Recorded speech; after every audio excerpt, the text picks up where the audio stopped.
观众朋友大家好，欢迎收看4月2日公视台1台下晡新闻，我是陈淑君。咱先来看今仔有啥物新闻重点。过来今仔增加6295例本土病例，新北市上济有2000多例。总统蔡英文下晡嘛去指挥中心视察。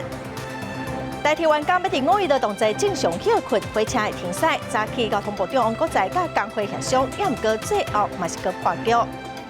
特斯拉创办人马斯克掌用440亿美金，代票1.29条，甲社群媒体推特买落来，股票就随起6%。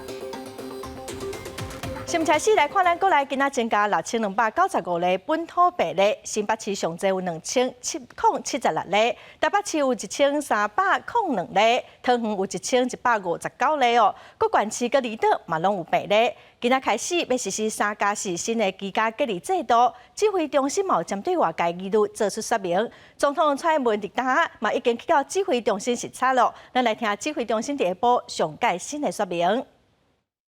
今天的确定病例本土的病例有6295人，那没有死亡的个案，境外移入44人，中症增加了4人，所以现在的占率是0.29%。那重症是9人，那没有增加。同户的隔离者那就是因应这3+4的新制，就是跟这个个案的确诊日后就加3天，加4天。但是如果有时候因为有幼儿，那必然是要同一室确诊者的最后接触日起算那个3+4。有关缩短居家隔离的3+4的方案，删减掉原来规划隔离第3天的时候要做快筛。再来是4月26号前，这个我们已经开立电子居隔书者，那我们这边会因为要回溯所以必须重新开立居隔书所以如果说是已经隔离已经超过3天的人那就一律以4月26号作为隔离期日。那如果隔离未达3天者，就是由系统自动计算隔离日的次日起算3天。台湾本土疫情的炭烧，居家隔离3+4的新制度今仔上路，也毋过境外入境的居家检疫嘛是维持伫10+7哦。有医师是表示讲，目前流行的奥密克戎潜伏期较短，大概3天左右，所以第4天快筛阴性就会当出门上班咯。也毋过嘛是爱做好防疫，才袂造成社区烧话的风险。国内新冠本土疫情连2天超过5000大关，密切接触者真侪，拢总扣了8.7万人伫厝隔离。为了兼顾防疫量能，疫情指挥中心宣布将简化疫调，无过公布确诊卡者。2日起，伫厝隔离天数缩短为3+4，第4天快筛阴性就会当外出上班。伫厝隔离超过3天的人，2日起也会当解隔离。有医师烦恼，万一有民众无落实防疫规定，社区也是有传播风险。Omicron 变异株 BA.2它那个特性就是大概就是潜伏期3天，担心就是说会不会说还是有机会在潜在阳性的一个这样的状况去做餐厅的内容，我觉得这还是一个公德心的问题啦。也毋过有部分县市认为放量的脚步伤慢，像北市已经领先宣布，针对第一线医护甲防疫人员实施以太代价。若是确诊密切接触者，会当免隔离，该采用上班进前先快筛阴性，就会当照常上班，避免因为大量确诊隔离造成相关工作完全停落来。对此，专家认为，只要快筛剂量能充足，都会当做。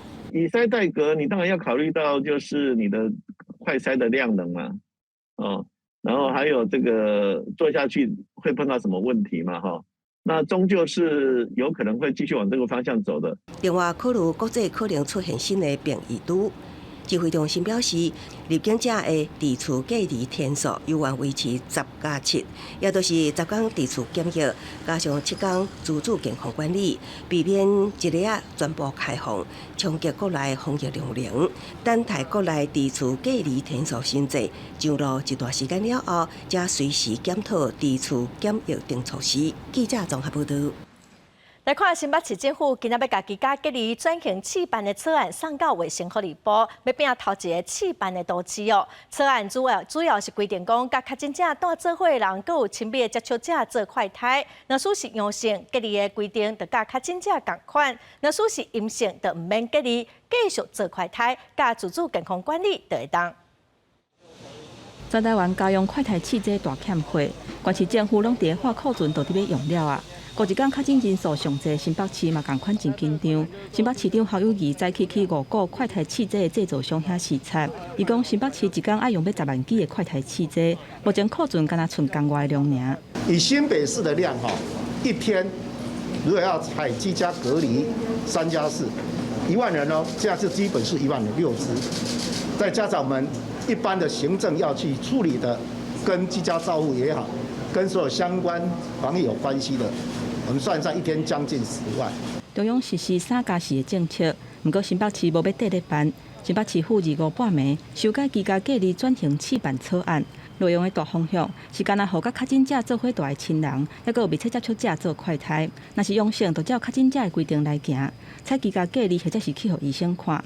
若是阴性，就免隔离，家己做快筛，加上自主健康管理，就会用的。侯友宜猜是未来甲草案送交卫福部，要拼头一个试办的管期。那我们会提早送给中央，希望中央能够核定。因为每一个地方的疫情状况完全不一样，既然不一样，我们必须要有一些地方采取弹性应变。指挥官陈时中顶一日捌推估，国内上高峰会甲过一天有45000人确诊。专家预估，快筛试剂的需求可能会较上1支，嘛建议民众快筛上好是做2届。你用快筛的话，你最好筛2次，中间隔2天。但是如果你有症状的话，你就不能隔2天，你就是可能隔12到24小时，隔1天你就必须再筛1次。另外，台北市宣布，由病院这边通报 PCR 阳性个案的系统日落上线，确诊者收到简讯了后，再搁家己上网写约调相关的资料、隔离的地点、甲接触者等等，希望确诊者自主通报、自主管理，地方政府才会当保持一定的公卫甲医疗容量，减轻负担。记者综合报道。来看台北农产运销公司，目前计共有118人确诊，有议员是指出，本地是有8宅拍袂完哦，即马只剩27人会当上班，已经严重影响到营运咯。原本一天会使提供5360吨的菜色甲果子，最近一天哦，只会当处理1000多吨尔，兼影响是真大。北农毛提出一寡应用的办法。业者甲挂来菜色果子装好好势，准备要为北农第一批发市场离开。针对即马疫情拓烧到北农，确诊人数愈来愈多。业者表示，每一批爱有做过3档疫苗证明的位卡，车上都有带那个小黄卡，对，都有人员进来也都有查。北农疫情真严重，原本有80个菜色果子的拍袂完，即马有人去画着了后，敢若剩27个人，就连理会员嘛有2/3去画着，严重影响菜色果子的供应。北农表示，第一市场拢总有112个人确诊，包括78个员工、34个相关的人员。第二市场嘛有6个人去感染着，目前北农拢总有118个人确诊。今天是出席的是21位，那原先呢在4月17号之前是拍卖员呢是有34位，这是蔬菜组，水果组呢今天出席的是10位。那在4月17之前呢是13位。面对菜色果子拍袂完欠卡手的问题，北农通知中南部产地减量工会，引起议员的不满。讲北农逐工供应5360吨的菜色果子，即嘛剩无一半，一工敢若有1000多吨。要求北农爱回应讲，什么时阵会当恢复正常的供应，还有甲拍袂完保护罩等等的问题。针对这点，北农表示会用无共组做伙拍卖，延长拍卖时间，线顶注文，还有找退休的拍卖员来斗3工等等6项人力的措施。4月1号到4月23，到4月这个礼拜天，4月24，平均到货量是1411公吨，所以今天来讲1713公吨，也相较于平均水准也是较高的。做快筛如果是阳性的话，就赶快过滤掉去做 PCR。如果是摊商这个部分，也可以去做这样子的一个考量。北农表示，菜色果子供应会持续慢慢的稳定，嘛会加强消毒。不过副市长黄珊珊指出，北农上歹的情形就是休市。针对这点，北农是无愿意回应。因强调讲，工作人员伫非常时期是真辛苦，有照目前的防疫措施甲营运指引，也若敢会用快筛来取代隔离，要持续伫甲市府沟通。记者综合报道。即马居家隔离改做3+4哦，也毋过居家隔离的学生，就爱等到解除隔离的隔工，才当登去学校上课。另外，已经开放6岁到11岁囡仔会当注莫德纳疫苗。教育部昨嘛发公文，予各县市的教育局来调查家长的意愿。受到疫情的影响，规台湾各学校拢传出师生确诊，校方嘛来加强消毒。现在疫情指挥中心嘛，伫25这天公布讲，居家隔离甲缩短做3+4，也就是讲居家隔离的学生，还佫爱等待该隔离的隔断工，也就是第8天，安尼才会当回去学校上课。3+4哈，我们觉得说这个目前是可以试试看的，也一方面减轻这个家长的负担，也减轻工作人员的这个问题。国小的孩子都还没打疫苗嘛，国小的小朋友他的自制力比较弱，抵抗力也不强，国小我觉得不妥适啦。比原本居家隔离10天，即马佫该减少工数。不过指挥中心也表示讲，要是莫去学校上课为原则。不过基本行动是自由的。家长团体嘛认为讲，国小的学童还未注疫苗，伊烧话风险较悬。对这件代志，教育部伫25发函各县市教育处，嘛请这个学校甲接种师资，也佫有意愿书教育家长，互家长有7天充分的思考时间，才佫甲收转来。除掉家长自己带去诊所施打的小朋友的情形，所以可能最后团打的施打率大概会在5到6成之间。那因为这是一个新的疫苗，从来没有接触过，而且也没有小朋友在我们国内施打过疫苗，所以家长势必会有比较多的担忧。对居家隔离缩短做3+4，台北市教育局表示，相关的配套措施正咧收集校长协会、教师会，也有相关团体的意见，演议了后有结论，会统一来对外来说明。记者综合报道。最近疫情的滚到，真侪人拢怀疑讲家己敢有胃着病，也毋过佮买无快筛通检验，所以有的人拢走去病院急诊哦，要求要体检。急诊医学会是呼吁民众，若是只是有淡薄仔症头，先去社区体检站检验。嘛讲，若是快筛是阳性，嘛是会当先去社区来采检站哦去做 PCR。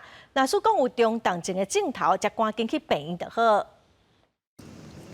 病院急诊外口的采检站排队是排甲落长。有人一个等就是40分钟，也有人因为采检的名额已经满啊，搁爱去找别位。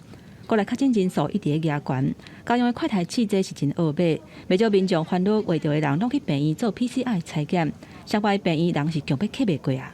我要看阮头家啊，想我来，伊讲满啊，讲叫我1点才挂下晡。我们就是要固定一个时间点来检测我们自我身体的有没有状况，配合公司的需求嘛，要那个规定一定要做的嘛。民众规个总去病院，除了会影响急重症病人的治疗，嘛有可能会增加感染的风险。急诊医学会公布4类体检的指引，无接触史嘛无症状的民众，就免做体检。若是症状较轻的，会当家己做快筛。若有接触史或者是酷热隔离当中的，无严重的会当家己做快筛。若是验出阳性，则去社区的体检站。若是有胸坎痛、胸坎杂杂，或者是毋知人等等中重症的情形，才有需要上急诊。有风险跟没风险的混在一起，那基本上就会有一个比较相对交互传染风险。额外的筛检一定会影响到急诊的病人的处置的一个量能，也许是排出更多线的急诊医师或其他科的医师来支援。医师表示，先家己做快筛，若是有需要，才去社区的体检站，上尾才是去病院，做好分流，才会当减轻医疗量的负担。记者综合报道。总统蔡英文今仔早起接见药师工会，要感谢药师提供送药到厝的服务哦。总统即马人嘛伫指挥中心的视察，另外国军嘛传出讲有将军确诊，嘛甲国防部长邱国正有接触，也毋过加载讲部长邱国正的 PCR 结果是阴性。甲一位药师工会全国联合会李干事啊个干部来握手，蔡英文特别感谢药师大家过去协助水验实名制，今麦阁要协助确诊者居家照护，啊个快筛实名制协助全民防疫。我特别感谢我们药师工会全联会的支援，透过各地药师的投入和响应，我们才有办法对居家照护的确诊者提供送药到府的服务。蔡文下晡嘛要去中央流行疫情指挥中心来关心疫情的发展，还有防疫作为。另外，国军嘛传出第1名中领来确诊，广播本部大楼1名中将因为厝内人染疫来确诊，因为1名中将甲广播长邱国进每一天拢会开会，所以邱国进嘛依照防疫规定来做 PCR 检验，好佳在是阴性。广播表示，1名确诊的中领居家隔离当中状况袂歹，密切接触的人员 PCR 嘛拢是阴性。国防部会持续以最严谨的态度，配合中央流行疫情指挥中心的政策来执行各项防疫工作，那么确保战训工作不受影响。另外，总统嘛再度传出5名宪兵，还有1名车籍管理员工来确诊。总统府表示，新增加5名确诊的宪兵，甲22号公布2名染疫的宪兵啊，互相拢毋是密切的接触者。另外，这5名宪兵，还有车籍管理人员的密切接触者，快筛拢是阴性，嘛拢已经隔离，并且这2名确诊的案例，最近甲总统、副总统，还有总统府国安会等等的官员，还有员工拢无接触。总统府嘛已经全面来清消，总统府的安全勤务，还有业务工作拢正常来运作。记者张志雄、陈立峰台北报道。今仔各地拢是一份好天的天气，只有东部、东南部沿海地区一寡所在会落雨。过到大台北、东北部地区，佮有其他的山区，某所在会落一寡雷公雨。气象局提醒，这礼拜日到后礼拜一，东北风南下会开始落雨，天气嘛会变甲较凉冷哦。最近的天气变化是真大，所以观众朋友得爱特别注意。下星期天开始到礼拜一，天气转凉的现象是很明显，尤其是北部、东北部，我们预估的低温，金门、马祖大约17度左右，北部19度，东北部中部20度，比这几天的低温下降好几度。其他各地低温则在22度到23度。梅雨季是5月到6月，一旦有锋面来就是梅雨锋面，但是目前看起来这两个系统它的界面还不在台湾上空。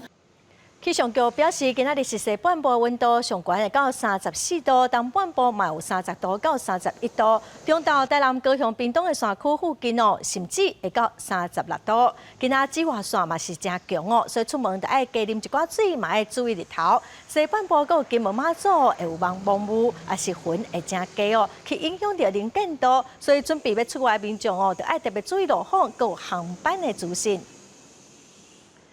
再来看交通部长，搁在甲代替工会经过早起经过2点外钟的协商哦，也毋过嘛是无共识，最后嘛是破局。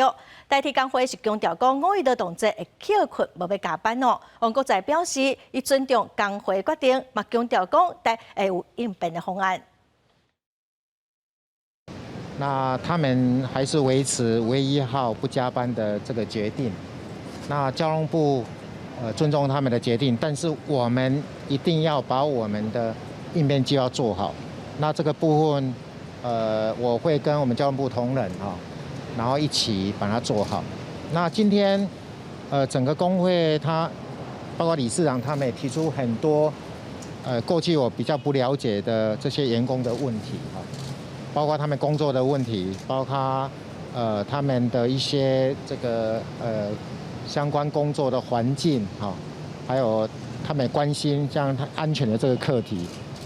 那我想说这一部分很细节的部分，也是这一次我听得最清楚的一次因为5月初一迄天4级二专要考试，交通部长搁在早起是向代替工会争取讲，希望部分的列车伫早起会当正常来出班哦，方便考生去考试。也毋过今仔早起协商破局，部长嘛表示讲，伫拜三中昼会来公布新的应变方案。交通部长搁在拜二早起10点再度来到代替工会办公室，佮较以3顾茅庐来形容，伊释出诚意，希望争取5月初一迄天部分列车会当复驶。距离5月1号这个4级二专的考试那我是觉得那天是一个全国性的考试，影响比较大。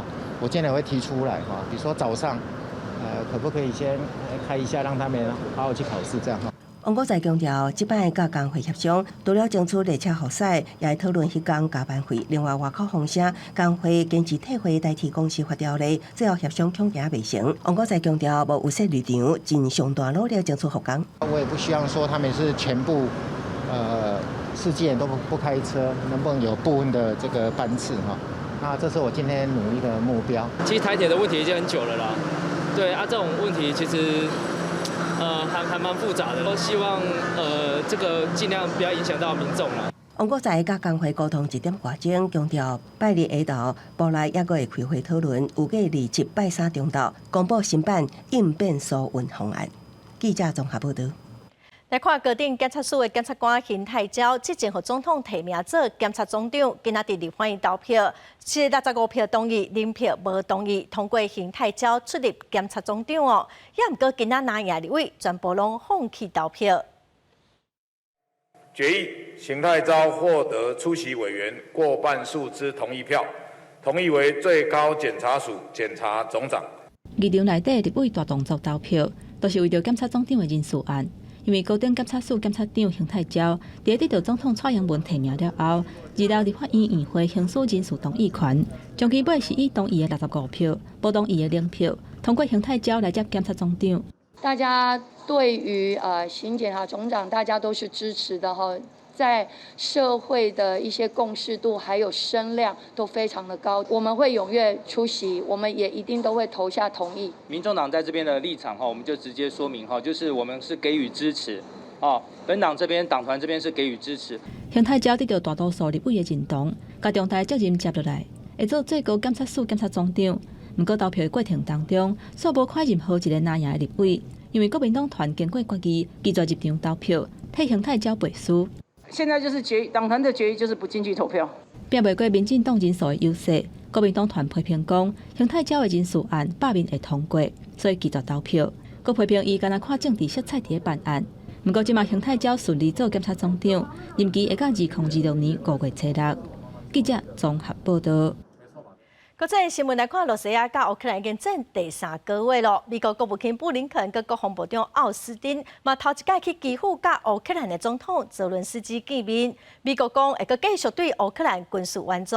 布林肯嘛讲，美国的外交官真紧就会返去乌克兰。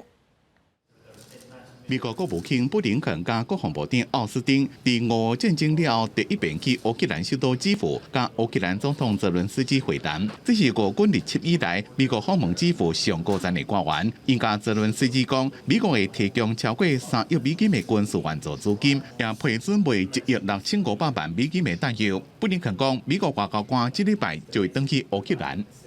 As a further sign of our commitment.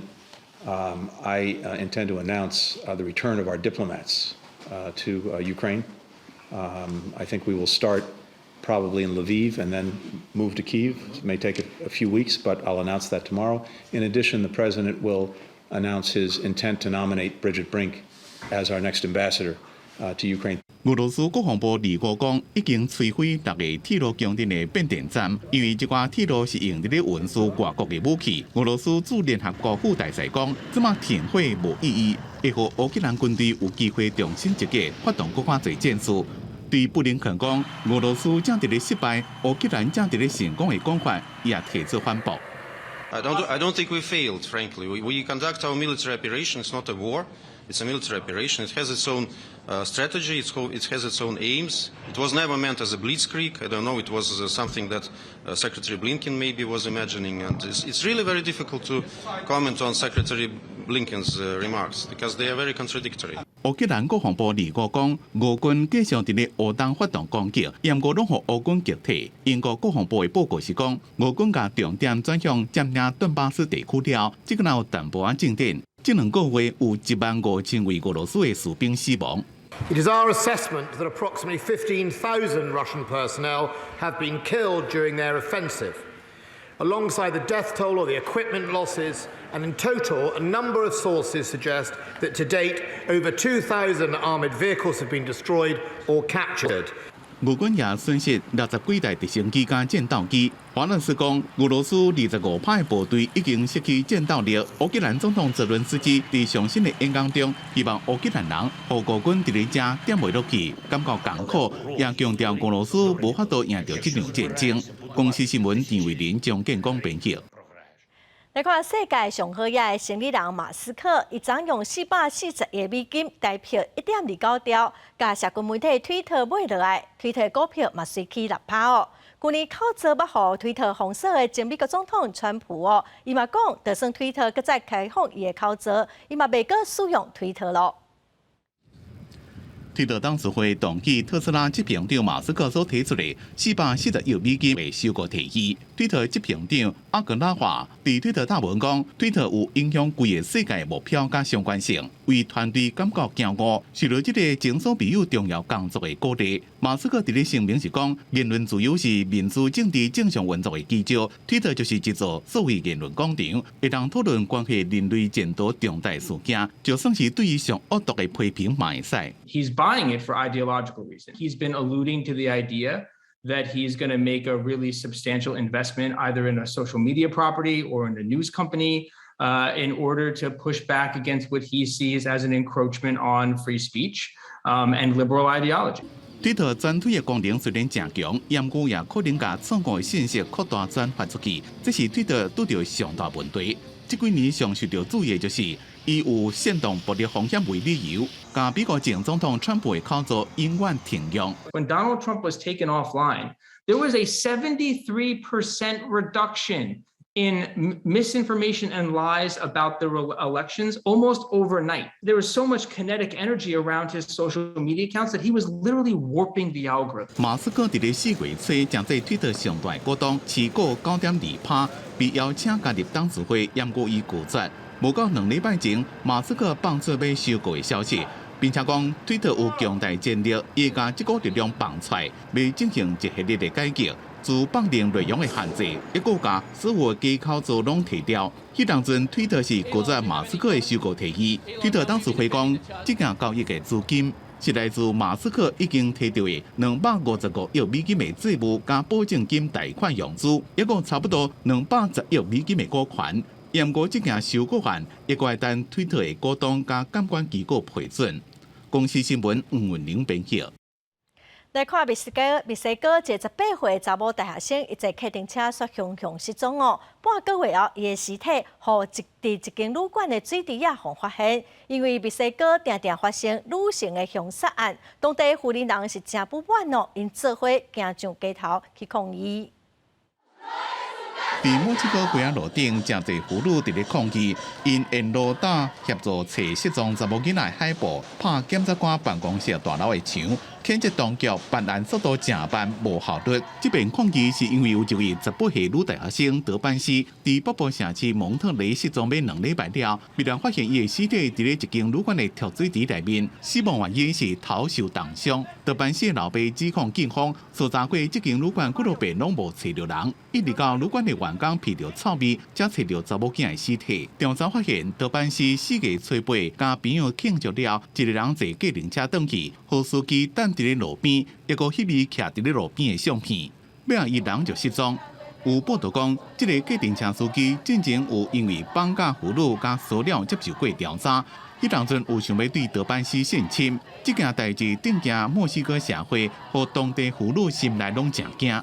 Pues he tenido compañeras que han sido desaparecidas, que han sido violadas, que han sido etcétera, y que no se ha hecho al respecto nada. Ahorita pues llamaron la atención algunos focos de algunos casos específicos, pero bueno, esta es una realidad que ya nos rebasó porque es una realidad que ya viene de muchos años atrás. 有一位参加示威的妈妈，到即马也找无伊失踪的查某囝。Porque las autoridades no hacen lo que tienen que hacer con tiempo y norma, ¿no? Cuando hay una desaparición, para ellas son ausentes y extraviadas. Y todavía siguen con el argumento que tenemos que esperar unos 72 horas para dar con su localización. 墨西哥妇女遭受暴力对待情形正严重，去年就有1019位妇女被杀害，今年到即马有1600位妇女失踪，其中800人到即马依然找无人。除了要求司法单位赶紧把歹徒抓起来，因更加希望政府改善大环境，还因一个安全的生活环境。公司新闻詹慧敏编辑。过来社会新闻，咱来看台中有一个姓江的查某囡仔，伊出国去留学，也毋过伊做保全的爸爸无法度负担伊出国的费用，互伊真不满哦。伫去年年底，甲伊男朋友把爸爸杀死，佮甲尸体带入去山林哦。台中地检署昨已经起诉这2个人，嘛请求法院判因动刑。细港的女性甲伊细长的男朋友伫美国读硕士，因为不满因老爸无法度去赞助因两个人读册费用，2020转到台湾了后，找爸母理论，互拒绝，转伫心内扣分。旧年起，老爸做保全的国校理论，煞甲男朋友做伙甲老爸抬死，佮甲尸体劈伫山顶。台中地检署25按照家暴杀人、甲遗弃尸体罪嫌，甲因两个人起诉，求判当刑。被告二人只是因为被害人没有继续资助于他们在国外的一个求学及生活费用，那多次跟被害人发生理论之后，又心生不满，而且杀害被害人之后又弃尸在荒野来掩饰其犯行，认为其恶性重大，求处法院处以重刑。检方表示，33岁细港的女性甲34岁细长的男朋友，伫2014年做伙去美国读册。查某囝的老爸同意申请贷款赞助因两个人学费，毋过2016年的时阵，老爸经济压力相当，被牵制，无佮提供资金，致使因两个人伫美国拄着困难。返来台湾几若摆，甲老爸理论，心内真怨愤。2011年12月27，佮直接甲老爸抬死，甲尸体劈伫太平山区的产业道路。加长江台中警方找到遗体查扣犯案的工具，按照杀害伫下尊亲属的罪嫌，移送法办。本件经本署检察官调查后，认为被告二人涉犯杀害直系血亲尊亲属以及遗弃直系血亲尊亲属罪嫌，依法提起公诉，并均依法加重其刑至1/2。台中地检署认定细港的女性涉嫌家暴杀人甲遗弃尸体，若细长的男性涉嫌杀人甲遗弃尸体，依法将因两个人起诉。而且被告无顾爸母车用的温情，用残忍的手段甲老爸抬死，检方依法提起公诉，求判当刑。记者综合报道。再来看高雄有业者宣传讲有一种韩国专利的机器，会当甲身躯的疤痕拢拍掉，一台1万几块的机械哦，伊竟然为民众搁美容院一台26万，有将近40个人受害，3个嫌犯嘛互伊早起做上班。来到嫌犯开伫高雄较轻的公司，警方搜查公司内部还有车，爱对方提出专利证明。真的在会计师那里啦？嫌犯讲证明的物件无伫身躯边，毋过事实上伊根本都无摕到专利，骗人客来买26万的仪器甲疗程，讲会当消毒有心人带贵的招魂。谎称是韩国独家专利美容仪器，精准的测出人体肤色，然后搭配它所附赠的色乳，具有完美的覆盖身体纹路、疤痕的功效。警方发现业者的仪器毋但无专利，佮挑工化原价，伫市面上一台无到1万块。若嫌犯化26倍价销卖互民众或者是美容业者，目前尚无有30到40人互骗去。专业的整形外科医师提醒讲，怀胎的招魂通常爱靠镭射才会当减轻，毋过嘛无可能完全消掉。疤痕组织的处理的话，针对妊娠纹的话，一般其实目前并没有一个很好的方式来治疗它。那我们目前可以使用的大概是像飞梭雷射或者是这个皮秒雷射的一个真皮层的胶原蛋白的一个增生，来改善这个妊娠纹。整形外科医师提醒讲，市面消疤的机器要有药证，由医师或者是护理师来操作，才是合法的医疗行为。若是家己操作，嘛可能无法度达到机器的效果。建议民众若是想要消疤，要是爱透过正规的医疗体系。记者综合报道。来看花莲县水南乡尖山卡社区5冬来，民众一直在抗议附近2间饲鸡场，严重影响到因的生活品质。官司嘛拍几啊冬，4月13最高行政法院宣判要撤销饲鸡场的执照。花莲县政府农业处嘛表示讲，已经要求业者袂当阁继续饲鸡咯。伫花莲水南尖山卡的这间饲鸡场，因为不时在咧头排废水，互在地民众检举用水加设施拢无下资本申请的项目，佮加上饲鸡场影响生活品质，当地5年来不断抗争争取，总算伫4月13最高行政法院判决，要撤销花莲县府所核准的农地作跳木设施用温使用同意书。跟村民一致来反对，一致来坚决说，我们不要任何违规。要有干净的空间，跟所以讲这个的判决来讲，我希望县政府莫像较早个款，拢是徛伫业者这边社区表示，因为不满市街场定定拢会传出臭味，正就已经去县府甲市议会抗议真侪届。经过侪年的行政官司，即马最高行政法院判决公布，婚姻县府农业处嘛表示会尊重判决，而且发文和业者停止。最高行政法院的判决是撤销那个原农许的处分啊，对，所以原则上他们是已经失去那个复利，所以等我们注销，因为还有畜牧场登记注销的部分，所以我们会先函请他先不得饲养。如果等注销畜牧场登记后他再饲养的话，就是会依畜牧法去裁罚。尖沙咀社区表示，这是全民这几年来拍拼成果，总算幸福在地一个清气的环境。但嘛希望相关单位未来若阁有要批准跳木登记时，会当加考虑在地民众的立场，顾虑居民的生活环境权。记者综合报道。最近，花莲的巡山员伫花莲水尾发现讲，倒溪乡丰平溪水头的所在，因为崩山，当地嘛形成一个面积超过1公顷的崩山湖。虽然目前并无危险，也毋过嘛被提醒水尾民众都要特别注意。那目前堰社湖评估起来，它的面积呢大概是1.84公顷，那蓄水量呢大概是7.2万立方，相当于38个游泳池。那目前看起来呢，距离部落大概有15公里，所以没有立即性的危险。但是呢，这个坝体它是不稳的，所以请我们的游客呢，就附近的民众呢，不要到溪流区哦，因为其实坝体如果一溃堤的话，水量是很大的，有可能造成大家生命财产的安全。对空中翕的画面，会当看到崩山湖的范围是真大。林管处嘛强调讲，目前崩山湖的水是真甜哦，地质阁真无稳定。若是落一场大雨，崩山湖有可能会互冲掉。嘛已经成立应变小组，24点钟来监测，嘛呼吁游客佮附近的民众哦，暂时拢唔通接近。再来看位伫宜兰员山乡的大山口林家，已经有156栋的历史了。宜兰县文化局嘛登录做历史建筑，也毋过哦，因为产权真复杂，修复工程是真歹，取得所有权人的同意。文化界嘛真烦恼讲老厝就直要放掉了，所以呼吁文化局就要积极行动来抢救。这个真有特色的厝顶是破一空乌人人真大空，尾流还阁欠一角，看来是已经真旧啊。即间伫宜兰员山乡，属于国产实业集团创办人认定，伊所有的大山口林家的厝，已经有156年的历史。2001年，互文化局登录做历史建筑，因为已经年久未侵拢无维护，建筑物渐渐含烧拍去。文化局敢若会当先用更加甲保护，降低算长的速度。毋过文化界讲，即间厝恐惊挡袂过今年底就会倒去，希望文化局会当斗3工。是我看那个情形是很困难，好像那个老年人重病哦，进入加护病房一样的。我是觉得他然后很早就纳入那个历史建筑，但是哦，相关单位其实没有一直积极的去作为去维护它。这间大山口林家厝是伫1866年起的，嘛是宜兰县上界有规模的传统官舍，正新护梁保存真完整的万南式建筑。3间木造的厝甲外口墙的设置是真险目，不过算因为土地甲建物产权真复杂。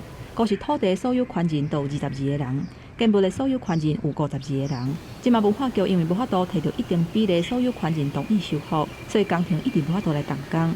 因为它产权相对复杂啦，那再加上最近又有一些长辈过世，那继承的部分会有一些目前还在处理中。那不过我们会积极的在跟建物所有权人去进行沟通。文化局讲，已经初步得到部分所有权人的同意，厝顶放弃的部分会先由所有权人出钱来修理，接续建物整体修复。文化局会照土地法积极来沟通，希望赶紧得到一定比例所有权人的同意书，互修复的工程会当早日来动工。记者综合报道。桃园市环保局本地对7月份开始要改用透明的粪扫地啊，也毋过无要收哦，无得爱罚1200块起跳，也毋过引起真侪民众的反弹。后来环保局是表示讲，考虑到民众的厝邻可能阁有真侪乌色粪扫地啊，所以决定讲明年的正月才要开始实施。煮饭煮菜灶卡逐工阁制作真侪喷，根据环保局的统计，灶卡的喷量占有20%。为着要来分粪扫喷，也阁有资源回收物，桃园市环保局原定伫个7月开始要全面来改用透清的粪扫袋啊，若是无照规定会当袂甲收，并且罚1200块至6000块，安尼煞来引起部分民众不满。那个黑色的他不给你丢，开到垃圾就可以。他如果看不到，他不给你丢啊。环保局表示讲，要策动青喷甲食喷拢规个回收的政策，会甲喷对粪扫内底甲分出来。即款的定着都爱用透清的粪扫袋啊，才会用哩。毋过考虑到民众还阁有真侪拢是用黑色的粪扫袋啊，爱消化，会甲延期到年底，办法要伫明年元旦正式来用。只要是现在市面上一些粉红色啊，然后花袋啊，那些绿色啊、紫色的袋子，其实都可以来当成可透式的垃圾袋哦。那其实我们为了就是要提升整个厨余的回收量跟整个资源回收量。环保局表示讲，桃园的人口逐年增加，粪扫的量嘛对咧增加。除了讲提升粪扫处理量以外，源头嘛爱甲减量，嘛有讲到要调查规市的粪扫，资源回收物占27%，喷占20%，安尼显示民众等粪扫的时阵，也有爱改善的空间。记者综合报道。台南北门乡村海边啊，海岸线这几档是退了真厉害哦，有6座的观海楼拢互刷砍掉的咯。长期为关心的民众嘛，呼吁相关的主管机关哦，都应该爱提出一寡具体改善的办法。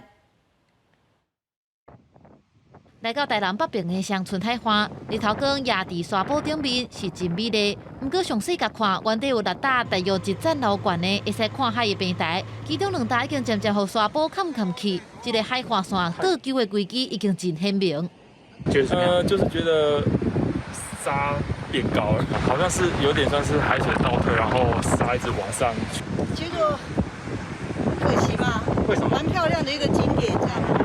乡村海岸线最近景观的变化真紧，当地业者讲，原地海线离红枫的树林大约500公尺，不过即卖已经剩无到100米，沙洲甲沙坡拢渐渐消失。保安的树林也互海水冲甲大冷去，冲击生态。嘉义林管处表示，过去用太空包保护乡村南边的保安树林，避免海水损害去，不过效果无好。未来按算搁设哪吒来保护保安的树林。大概5、6年前的时候，我们海岸线涨潮的时候，我们的沙滩还有500、600公尺以上。那现在呢，只要涨潮以后，大潮就打到观海亭这边了。我们那时候有做它的那个太空包哈，就是让那个用那个太空软性的一个措施，然后保护那个它这个林地，好不要再让那个海岸的海水的那个套刷把它又套出去。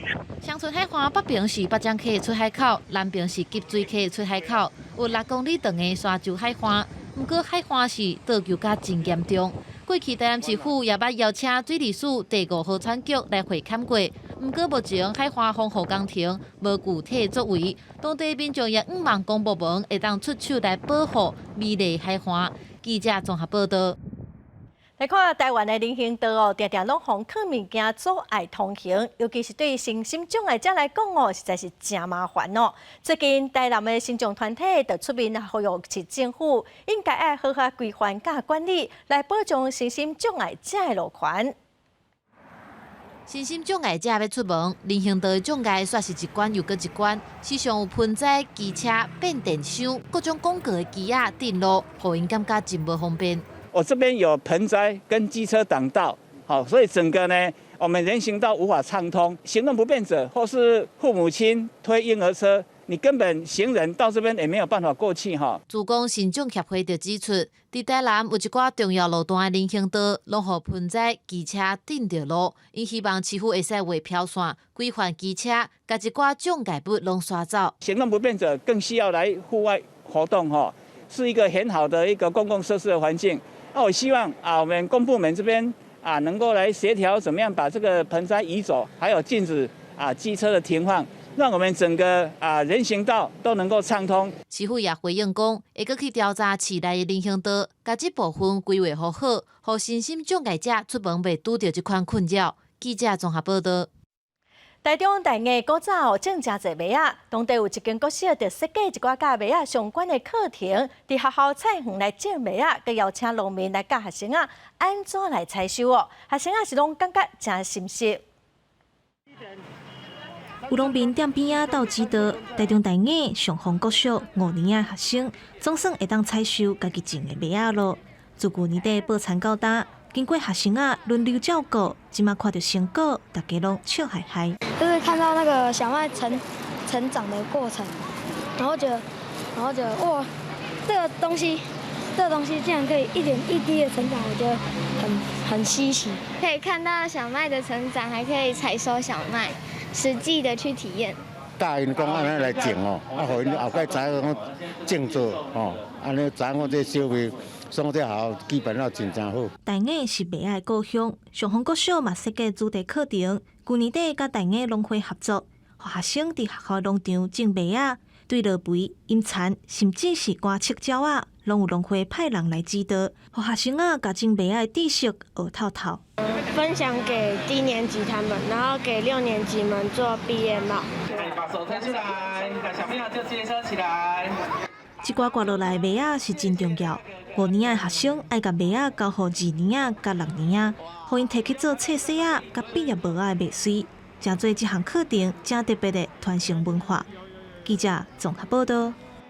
高雄大树的奶籽哦，因为寒流、落雨，佮有西南风的影响，今年的产量恐惊只有过去的2成尔。农会的预估，玉荷包今年一斤可能要300块左右咯，比去年起码1倍。我基本上今年这样看起来是没有办法收成。明明是玉荷包的采收期，但今日要来真远，煞连一粒红色的奶籽拢无看到。少数有结果的奶籽嘛是青色的细甲粒仔1-2粒。农民看到收获严重无啥结果的奶籽树啊，规档辛苦拢无啊，要靠无目屎。3公顷如果是正常采收的话，大概25000台斤到3万台斤。对，那今年的话，可能预估可能3000台斤都不到。高雄大树是玉荷包奶籽的主要产区，去年就因为大旱收成大减，想袂到今年搁较惨，先受到3月寒流甲连续降雨的影响，造成落花严重，结果愈低。刷来4月都拄到南方出现落果，互今年玉荷包的产量单纯无到往年的2成，计算嘛对起差不多1倍。因为疫情的影响哦，大家都知道肥料、农药、资材，包括宅配都上涨，那么所以这个成本就提高，咱的玉荷包。今年的话，我觉得啦，应该上看1台斤300块左右，比往年多100。价小悬阁无一定食会到，因为今年外销订单嘛增加，本来就少玉荷包，恐惊爱先满足外销订单。极端气候，互今年的奶籽山野顶水果收成大减，农民嘛希望政府会使协助，认定灾损发补助，莫互因连成本拢收袂回来。记者陈环武、柯正俊高雄报道。今次世界纪录认证全球上长火烧日本人类田中佳子第19过身咯，伊食到119岁，所以目前世界上上长火烧的人类是一个法国的修女安德烈，伊今年118岁。活过一个世纪外的日本人田中佳子，经过日本几间的媒体报道，证实已经伫19暗伫福冈一间病院过身，享受119岁过107天，父婴一直到25才公开，死因无对外说明。田中佳子1903年出生，也是莱特兄弟头一摆试飞动力飞行机成功同一年。日本放送协会 NHK 指出，田中经过明治、大正、昭和、平成、令和拢总5个时代，伊较爱食巧克力加汽水饮料，食美食是伊的长寿秘诀之一。另外一个就是活到老学到老，逐礼拜参加一摆算术课，也介意画图加书法，佮行黑白纸，而且无介意输，会一直到赢为止。2019年，伊得到金氏世界纪录认证是全球上长寿的人士。2020年9月19起，成做日本上年长纪录保持者。除了伫103岁时阵经过大肠癌的手术，一生并无得到什么重大疾病。日本人口快速老化，到去年9月，国内100岁以上的老人有86510位，女性占比约9成。田中过身了后，目前全球上年长的人，方认为是法国修女安德烈，今年2月11拄过118岁生日。Retirer de cette affaire, mais ils ne veulent pas. Alors. Vous avez un contrat à vie, ma sœur. 本名路西尔兰顿的安德烈修女，1904年伫法国南部出生。迄一年，纽约地铁通车，宽发自由车赛，才拄啊举办第2年。第一次世界大战也是10年了后才开始拍。去年伊感染到新冠病毒，无症状，而且佫康复。而这进前，伊经过1918年西班牙流感疫情，也是健康度过。不过伊生前活遮尔久，有时阵真不耐烦。伊甚至怀疑上帝无听到伊的祷告。虽然安尼，伊也是拍开大门，互每一位可能想要甲伊拍招呼的人有机会甲伊讲一声 hello。伊出生走找伟大的爱，无对家己的需求妥协，也互科学家认为乐观健康规划，也有坚定的信仰，才会当互伊遮尔啊长寿。公司新闻黄文玲编译。法国西花伫今年发现400只死亡的海猪，环保团体是认为是一寡渔具去伤害到这海猪嘛呼吁法国政府应该提出对策。一阵 NGO 志工将一只海猪的尸体行伫路，这是抗议行动一部分。伊希望行过路过的民众看到拢是被海猪引唤起动保意识。He was caught in fishing gear and the trawler nets. He died of asphyxiation at the bottom of the ocean. 详细解说海猪的死因，抗议行动有效，互民众开始反省。We stopped to check and see if it was real, and we were shocked. That makes us think for sure. 不过，保育类动物的尸体应该交由主管机关来处理。动保团体公开展示强言已经犯法，相关要有3年1季徒刑，甲罚15万欧元。考说是因一直以来拢伫海边巡逻保护海猪啊，不过真正杀死这动物的是渔船甲渔民。今年已经有400只海猪啊被发现死伫海堡，而且9成以上身躯拢被渔网伤害过分者。因为有的渔船会用海底死亡之像的流刺网来掠鱼，就算体积较大的海猪啊，也都袂过。伫法国西岸比斯开湾，只有20万只海猪啊直接生产。动保团体烦恼，这可能会进一步造成物种灭绝。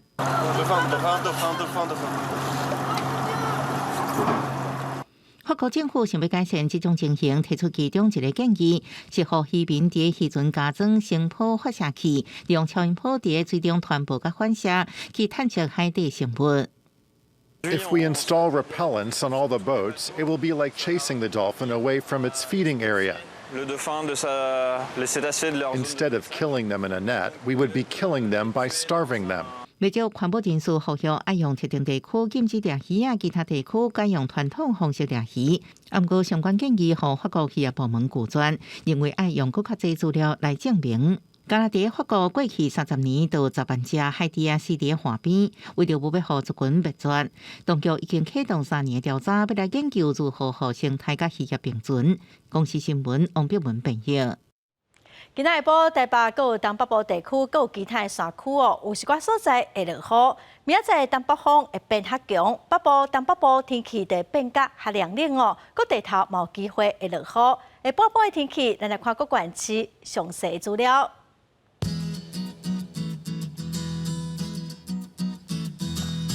北部地区上低27度，上高33度。中部地区上低29度，上高33度。南部地区上低29度，上高34度。东部地区上低27度，上高32度。外岛地区上低23度，上高30度。再来看未来3天的天气。